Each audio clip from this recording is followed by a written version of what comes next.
Hello dear aspirants, good evening. Welcome to our YouTube channel. నేను మీ అలం సాయి కృష్ణ. ఈ సెషన్లో physical సైన్స్కి సంబంధించిన ప్రీవియస్ కాంపిటేటివ్ ఎగ్జామినేషన్లో అడగబడిన క్వశ్చన్స్ని మీ ముందుకు తీసుకురావడం జరిగింది. మరి ఈ క్వశ్చన్స్ ఇప్పుడైతే ప్రజెంట్ టెట్ ఎగ్జామినేషన్కు ప్రిపేర్ అవుతున్న ఆస్పిరెంట్స్కు, అట్లాగే ఆర్ఆర్బీ ఎగ్జామినేషన్ ప్రిపేర్ అవుతున్న ఆస్పిరెంట్స్కు, అట్లాగే ఎస్పెషల్లీ ఎస్ఐపిసి ఎగ్జామ్స్కు ప్రిపేర్ అవుతున్న ఆస్పిరెంట్స్కు ఎంతగానో యూజ్ అవుతాయండి. మరి ఒకసారి చూద్దాం. ఫస్ట్ క్వశ్చన్, ఇది సంయోగ పదార్థం యొక్క లక్షణం. సంయోగ పదార్థం యొక్క లక్షణం, ఈ క్రింది వాటిలో సంయోగ పదార్థం యొక్క లక్షణం ఏదో గుర్తుపట్టండి. ఏమంటుండు, ఇది సజాతీయంగా ఉండదు అంటుండు. వాస్తవానికి సంయోగ పదార్థం అనేది సజాతీయంగా ఉంటుంది ఇక్కడ తప్పించిండు. సో ఇది కాదు, రైట్. దీనిలోని అణుఘటకాల సంఘటనం స్థిరం కాదు అని ఇచ్చిండు. వాస్తవానికి సంయోగ పదార్థంలోని అణుఘటకాల సంఘటనం అనేది ఎప్పుడు కూడా స్థిరంగానే ఉంటుంది. ఎస్, ఇది కూడా తప్పు. ఎందుకోసం అంటే కాదు అని ఇచ్చిండు కాబట్టి. అణుఘటక మూలకాల ధర్మాలను చూపదు అంటుండు. అణుఘటకాల మూలకాల ధర్మాలను చూపదు అంటుండు. వాస్తవానికి ఇది రైట్. సంయోగ పదార్థంలోని అణుఘటకాలు మూలకాల ధర్మాలను చూపవు. ఎస్, సో ఆన్సర్ ఏమైతుంది? థర్డ్ వన్ అనేది ఆన్సర్. మరి what about the fourth one? అణుఘటకాలను భౌతిక ప్రక్రియల ద్వారా వేరు చేయవచ్చు అని ఇచ్చిండు. వాస్తవానికి వేరు చేయరాదండి. సంయోగ పదార్థంలోని అణుఘటకాలను ఫిజికల్ మెథడ్స్ ద్వారా సపరేషన్ అనేది చేయడానికి ఛాన్సే లేదు, కానీ ఇక్కడ చేయొచ్చని ఇచ్చిండు. సో ఇది కూడా తప్పు. 3 ఆప్షన్లను మనం ఎలిమినేట్ చేస్తున్నాం. కావున ఇక్కడ థర్డ్ వన్ అనేది రైట్ ఆన్సర్. ఆన్సర్ అనేది ఏంటండి? Third one. ఇట్లా మనం క్లియర్ గుర్తుపెట్టుకోవాలి. చదివేటప్పుడు ఏ టాపిక్ని అయినా కానీ స్పష్టంగా చదవాలి. ఎగ్జామ్కి వెళ్ళినాక కన్ఫ్యూజ్ కావాల్సిన అవసరం లేదు. ఇక్కడ చూడండి, 3 ఆప్షన్లను కూడా రివర్స్ చేసిండు. మనం చదువుకునే స్టేట్మెంట్లను జస్ట్ రివర్స్ చేయడం వల్ల ఇట్లా మన క్వశ్చన్ ఫ్రేమ్ అయిపోయింది. మనం చిన్న క్లారిటీ లేకపోతే ఇవి మనకు మిస్ అయ్యే ఛాన్స్ అయితే ఉంటుందండి. Then go for the next question. ఇది మిశ్రమం యొక్క ధర్మం కాదు. ఏది మిశ్రమం యొక్క ధర్మం కాదో గుర్తుపట్టమంటుండు. అంటే ఈ 4గింటిలో మిశ్రమం యొక్క ధర్మం ఏది కాదో గుర్తుపట్టండి అంటుండు. అంటే అణుఘటకాలు ఒక నిర్దిష్ట అనుపాతంలో ఉంటాయి అంటుండు. ఎస్, వాస్తవానికి మిశ్రమంలోని అణుఘటకాలు అనేవి నిర్దిష్టమైన అనుపాతంలో ఉండవు. ఎస్, అణుఘటకాలు అనేవి నిర్దిష్టమైన అనుపాతంలో ఉండవు. దేంట్లో? మిశ్రమంలో. కానీ వాడేమిచ్చిండు? మనకు ఉంటాయని ఇచ్చిండు. అంటే ఇది ధర్మం కాదు. సో ద ఆన్సర్ అనేది 1వది ఆన్సర్. ఎస్, అణుఘటకాలు ఒక నిర్దిష్టమైన అనుపాతంలో ఉంటాయని ఇచ్చిండు. ఇది తప్పు, అబ్జల్యూట్లీ తప్పు. కావున ఆన్సర్ ఏమవుతుంది? ఫస్ట్ వన్ అవుతుంది. మరి నెక్స్ట్ మిగిలిన 3 చూస్తే, ప్రతి అణుఘటకం దాని సొంత ధర్మాలను ప్రదర్శిస్తుంది. 100% మిశ్రమంలో అంటేనే 2 లేదా అంతకంటే ఎక్కువ రకాల అణుఘటకాల కలయిక వలన ఏర్పడ్డదాన్ని మనం ఏమంటున్నాం? మిశ్రమం అంటున్నాం. ఆ మిశ్రమంలోని అణుఘటకాలన్నీ కూడా సొంత ధర్మాలనే ప్రదర్శిస్తాయి. దెన్ అణుఘటకాలను భౌతిక ప్రక్రియ ద్వారా వేరు చేయవచ్చు. ఎస్, 100% ఈ మిశ్రమంలోని అణుఘటకాలను ఫిజికల్ మెథడ్ ద్వారా కూడా మనం సపరేషన్ అనేది చేయవచ్చు. Then go for that next option. మిశ్రమము సజాతీయంగా లేదా విజాతీయంగా ఉండొచ్చు.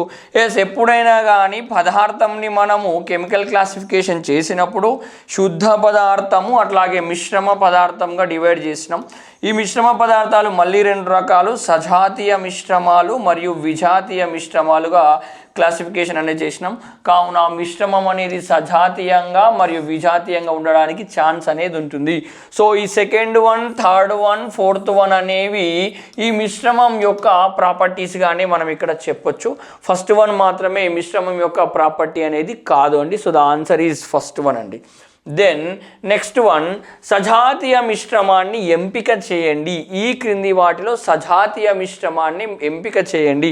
ఎస్, ఇందాక నేను చెప్పాను, పదార్థంని మనం క్లాసిఫై చేసినప్పుడు శుద్ధ పదార్థం అని, మిశ్రమ పదార్థం అని డివైడ్ చేసినాం. ఈ మిశ్రమ పదార్థం సజాతీయ మిశ్రమం అని, విజాతీయ మిశ్రమంగా డివైడ్ చేసినాం. సార్, సజాతీయ మిశ్రమం హోమోజీనియస్ మిక్స్చర్ అంటే ఏంటి? అణుఘటకాల కలయిక ఏకరీతిగా ఉన్నటువంటి మిశ్రమాన్ని సజాతీయ మిశ్రమం అని, అణుఘటకాల కలయిక ఏకరీతిగా లేనటువంటి దానిని ఏమంటున్నాం? విజాతీయ మిశ్రమం అని అంటున్నాం. సో ఈ క్రింది వాటిలో దేంట్లో అణుఘటకాల కలయిక అనేది యూనిఫామ్గా ఉంటుంది, ఏకరీతిగా కలిసి ఉంటుందో అది సజాతీయము, లేకపోతే అవి విజాతీయం అవుతుంది. ఇచ్చిన ఆప్షన్ గాలి, పాలు, వెన్న, షూ పాలిష్. ఈ నాలుగింటిలో సజాతీయ మిశ్రమం అనేది గాలి అండి. గాలిలో అణుఘటకాల కలయిక అనేది ఏకరీతిగా ఉంటుంది, కావున గాలి అనేది సజాతీయ మిశ్రమం అండి. పాలు ఎస్ ఏంటి? విజాతీయ మిశ్రమమే. ఇది కొలాయిడ్కి ఉదాహరణ. కొలాయిడ్కి ఉదాహరణ. విక్షేపణ యానకము, విక్షేపణ ప్రావస్థ రెండూ కూడా ఎట్లా ఉంటాయి? ద్రవ రూపంలో ఉంటాయి. ఇది పాలు అనేది ఎస్ కొలాయిడ్కి ఉదాహరణ. కొలాయిడ్ దేంట్లో వస్తుంది? విజాతీయ మిశ్రమాల్లోనే వస్తుంది. అదేవిధంగా ఇచ్చిన వెన్న మరియు షూ పాలిష్ రెండూ కూడా కొలాయిడ్లే, రెండూ కూడా కొల్లాయిడ్కి సంబంధించిన విషయాలే. ఇట్స్ మీన్ ఈ వెన్న, షూ పాలిష్ కూడా విజాతీయ మిశ్రమాలే. అంటే ఈ వెన్నెలో ఉన్న అణుఘటకాలు కానీ షూ పాలిష్లో ఉన్న అణుఘటకాలు అనేవి ఏకరీతిగా కలిసిపోవు, నాన్ యూనిఫామ్గా ఉంటాయి. కావున ఈ రెండింటిని కూడా మనం ఏమంటున్నాం? విజాతీయ మిశ్రమాలు అంటున్నాం. సో మొత్తం మీద ఆన్సర్ ఏమొచ్చింది మనకు? ఫస్ట్ వన్ గాలి అనేదాన్ని గుర్తుపెట్టుకోవాలి. దెన్ నెక్స్ట్ క్వశ్చన్, ఈ క్రింది వాణిలో అవలంబనం యొక్క ధర్మం, సస్పెన్షన్ యొక్క ధర్మాన్ని గుర్తుపట్టండి అంటుండు. ఏంటి? ఇది సజాతీయ స్వభావాన్ని కలిగి ఉంటుంది. ఇది అబ్జల్యూట్లీ రాంగ్ అండి. అవలంబనం అనేది బిలాంగ్స్ టు విజాతీయ మిశ్రమం. విజాతీయ మిశ్రమం అండి. అవలంబనం అనేది కంప్లీట్గా ఏ మిశ్రమం? విజాతీయ మిశ్రమం. ఇది విజాతీయ స్వభావాన్ని కలిగి ఉంటుంది. దెన్ సో ఇక్కడ ఇదేమని ఇచ్చిండు మనకు? సజాతీయ స్వభావం ఇచ్చిండు, కావున ఇది తప్పు. దీనిలోని కణాలను చూడలేము అంటుండు. ఎప్పుడైనా అవలంబనంలోని కణాలు కంటికి కనబడతాయి. చాక్పీస్ పౌడర్ ప్లస్ నీళ్ళు అనేవి బెస్ట్ ఎగ్జాంపుల్. ఇంట్లో అమ్మ జొన్న రొట్టెలు చేస్తుంది, జొన్న పిండి ప్లస్ నీళ్లు కలిపిన అది కూడా మనకు ఏంది? అవలంబనం, సస్పెన్షన్. ఆ కణాలు కూడా మనకు కంటికి కనబడతాయి. చాక్పీస్ పౌడర్ని నీళ్ళకి కలిపిన ఆ కణాలు కనబడతాయి. పిండి ప్లస్ నీళ్ళు కలిపిన ఆ కణాలు కంటికి కనబడతాయి. కానీ వీడేమి ఇచ్చిండు? చూడలేమని ఇచ్చిండు. ఇది కూడా తప్పండి. దెన్ ఏంది? దీనిలోని కణాలను వడపోత ద్వారా వేరు చేయగలం. అంటే ఇక్కడ కరగని కణాలు, జస్ట్ ద్రవంతో కలిసిపోయి ఉన్న కణాలను వడపోత అనే పద్ధతి ద్వారా వేరు చేయగలమని మనకి ఇక్కడ ఇచ్చిండు. ఎస్, 100కు 100% ఈ అవలంబనంలోని కణాలను ఫిల్టరేషన్ పద్ధతితోటి, వడపోత పద్ధతితోటి మనం ఏం చేస్తున్నాం? వేరు చేయగలుగుతున్నాం. ఎస్, ఆన్సర్ ఏంది? Third one is the answer. What about the fourth option? వీటిని కదపకుండా ఉంచితే కణాలు పాత్ర అడుగుకు చేరవు అని ఇచ్చిండు. ఎప్పుడైనా కానీ మీరు చాక్ పీస్ పౌడర్ని నీళ్ళకి కలిపేసిన తర్వాత కదిలించకుండా అట్లనే ఉంచితే కొద్దిసేపు అయినాక చేంజ్ చేస్తాయి, కింద కూర్చుంటాయి. కొద్దిసేపు అయినాక చేంజ్ చేస్తాయి, కింద కూర్చోవడం అనేది జరుగుతుంది. కణాలను కదపకుండా ఉంచితే కణాలు పాత్ర అడుగుకు చేరుతాయి. కానీ వీడేమిచ్చిండు? చేరవని ఇచ్చిండు. సో ఇది కూడా ఆప్షన్ తప్పు. So the answer is third one is the right answer అండి. ఎస్, నెక్స్ట్ టిండాల్ ప్రభావం అనేది ఏంటి? Most important. టిండాల్ అనేది యాక్చువల్లీ సైంటిస్ట్కు సంబంధించిన పేరు అండి. ఆ విషయాన్ని గుర్తుపెట్టుకోండి. టిండాల్ ప్రభావం అంటే ఏంటంటే కొలాయిడల్ కణాలు, ఇది కొలాయిడ్ అనుకుందాం. ఈ కొలాయిడల్ కణాల గుండా కాంతిని పంపిస్తే ఇక్కడ కాంతి అనేది ఏమవుతుంది? పరిక్షేపణం చెందుతుంది. ఈ ప్రక్రియనే మనం ఏమంటాం? టిండాల్ ప్రభావం అంటాం. బెస్ట్ ఎగ్జాంపుల్ చెప్పాలంటే లాస్ట్ ఒక 2-3 నెలల కింద ఒక రీల్ అనేది ఎక్కువ ఫేమస్ అయిందండి. నీటిలో పసుపేసి కింద టార్చ్ లైట్ వెలిస్తే టిటి మ్యూజిక్ వచ్చింది, గుర్తుందా? ఎస్, చాలామంది ఆ రీల్స్ చేసి ఇంట్లో చిన్నపిల్లలతోటి ఆ రీల్స్ చేయడం అనేది జరిగింది. అక్కడ ఆ పసుపు వేసిందంతా కూడా కాంతివంతంగా మనకు కనబడింది, చూసిండ్రా? అది టిండాల్ ప్రభావం అండి. అదేవిధంగా సినిమా థియేటర్లో స్క్రీన్ పైన వెనుక నుంచి లైట్ రేస్ పడతా ఉంటాయి. మనం ఎప్పుడైనా తల వెనుకకు తిప్పితే దుమ్ము ధూళి కణాలు మెరిసినట్లుగా కనబడతాయి. అది టిండాల్ ప్రభావమేనండి. మన ఇంట్లో కిటికీ జస్ట్ కొంచెం ఓపెన్ ఉన్నప్పుడు కాంతి ఒక ధార లెక్క పడుతుంది. అది కూడా దేనికి ఎగ్జాంపుల్? టిండాల్ ప్రభావానికి దానికి ఎగ్జాంపుల్. ఇక్కడ ఏమంటున్నా, కొలాయిడల్ కణాలు కాంతిని పరిక్షేపణం చెందించే ప్రక్రియను ఏమంటున్నాం, టిండాల్ ప్రభావం అంటున్నాం.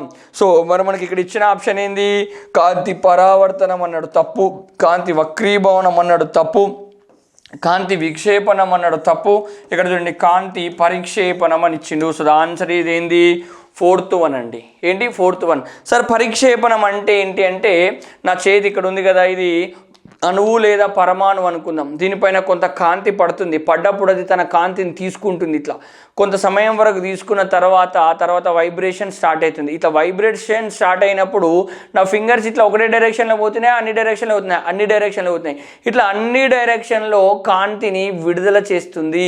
అన్ని డైరెక్షన్లో కాంతిని వెదజల్లే ప్రక్రియను మనం ఏమంటున్నాం, కాంతి పరిక్షేపణం అంటున్నాం. ఏమన్నాం, కాంతి పరిక్షేపణం అన్నాం. కాంతి పరిక్షేపణం చెందించే ప్రక్రియను మనం ఏమనాలి, టిండాల్ ప్రభావం అనాలి. ఏమనాలి, టిండాల్ ప్రభావం అనాలి. మోస్ట్ ఇంపార్టెంట్, గుర్తుపెట్టుకోండి. ఎస్, నెక్స్ట్ వన్, గడ్డం గీసుకునేందుకు వాడే క్రీమ్ అంటే షేవింగ్ క్రీమ్లో విక్షేపణ యానకం ఏది, విక్షేపణ ప్రావస్థ ఏది? విక్షేపణ ప్రావస్థ ఏది? సార్ ఎప్పుడైనా కానీ ఈ కొల్లాయిడ్లలో ఎక్కువ పర్సెంట్ ఉన్నది, తక్కువ పర్సెంట్ ఉన్నది, రెండు ఇంపార్టెంటే. ఎక్కువ పర్సెంటేజ్ ఉన్నదాన్ని విక్షేపణ యానకం అని, తక్కువ పర్సెంటేజ్ ఉన్నదాన్ని విక్షేపణ ప్రావస్థ అని అంటున్నాం. కుళాయిలో ఎక్కువ పర్సెంట్ ఉన్నదాన్ని విక్షేపణ యానకం అని, తక్కువ పర్సెంటేజ్ ఉన్నదాన్ని విక్షేపణ ప్రావస్థ అంటాం. ఈ విక్షేపణ ప్రావస్థ, విక్షేపణ యానకం రెండూ కలిస్తేనే కొలాయిడ్ అనేది ఏర్పడుతుంది. మన గడ్డం గీసుకునే దాంట్లో ఏముంటుంది, ద్రవం అనేది ఎక్కువగా ఉంటుంది, వాయువు అనేది తక్కువగా ఉంటుంది. ద్రవం అనేది విక్షేపణ యానకంగా పనిచేస్తుంది, వాయువు అనేది విక్షేపణ ప్రావస్థగా పనిచేస్తుంది. ఈ ద్రవం వాయు కాంబినేషన్ వల్లనే మనకి ఇక్కడ గడ్డం గీసుకునే క్రీమ్ అనేది ఏర్పడుతుంది. అంటే విక్షేపణ యానకం అనేది ద్రవం అనాలి, విక్షేపణ ప్రావస్థ అనేది వాయువు అనాలి. సో ఆప్షన్ గమనిస్తే వాయువు ద్రవం ఇచ్చిండు తప్పు, ద్రవం వాయువు ఇచ్చిండు రైట్, ద్రవం ఘనం ఇచ్చిండు తప్పు, ఘనం ద్రవం ఇచ్చిండు తప్పు. మీరు ఎప్పుడైనా కానీ షేవింగ్ క్రీమ్ చూడండి, జస్ట్ బ్రష్ తోటి ఇట్లా అన్నప్పుడు ఎక్కువగా బురుసులు వస్తుంది, అంటే ఆ బుడగలు రావడం అనేది జరుగుతుంది. ఆ ఫోమ్ అనేది మొత్తం కూడా ఎక్కువ రావడానికి అవకాశం ఉంది. దాంట్లో ఏది ఎక్కువ ఉంటుంది, లిక్విడ్ పర్సంటేజ్ ఎక్కువ ఉంటుంది, గ్యాస్ పర్సంటేజ్ అనేది తక్కువ ఉంటుంది. సో ద ఆన్సర్ ఏంది, second one is the right answer అండి. ఎస్, ఇవి ఈ సెషన్లో ఉన్న క్వశ్చన్స్ అండి. మరిన్ని క్వశ్చన్స్ అనేవి నెక్స్ట్ సెషన్లో మనం డిస్కస్ చేసే ప్రయత్నం అయితే చేద్దాం. ఇలాంటి ముఖ్యమైన అప్డేట్స్ ఎల్లవెల్ల పొందాలంటే మన ఛానల్ని ఫాలో అవ్వండి. వీడియో నచ్చితే లైక్ చేయండి, షేర్ చేయండి. మన ఛానల్ని ఇంకా సబ్స్క్రైబ్ చేయకపోతే సబ్స్క్రైబ్ చేయండి. అట్లాగే వీడియో డిస్క్రిప్షన్లో లింక్ ఇస్తాను, U turn the learning app link ఇస్తాను. దాంతో మన యాప్ డౌన్లోడ్ చేసుకోండి. దానిలో ఫ్రీ టెస్ట్ సిరీస్లు కూడా మనకు అందుబాటులో ఉన్నాయి. అట్లాగే కంప్లీట్ కోర్సెస్ కూడా అందుబాటులో ఉన్నాయి. టెట్ డిఎస్కి ఉపయోగపడే వీడియోస్, కోర్సెస్ కూడా అందుబాటులో ఉన్నాయి. ఒక్కసారి వాటిని క్రాస్ చెక్ చేసుకుని మీకు ఏవైతే ఉపయోగపడతాయో వాటిని ఉపయోగించుకునే ప్రయత్నం అయితే చేయండి. Thank you so much. జై హింద్.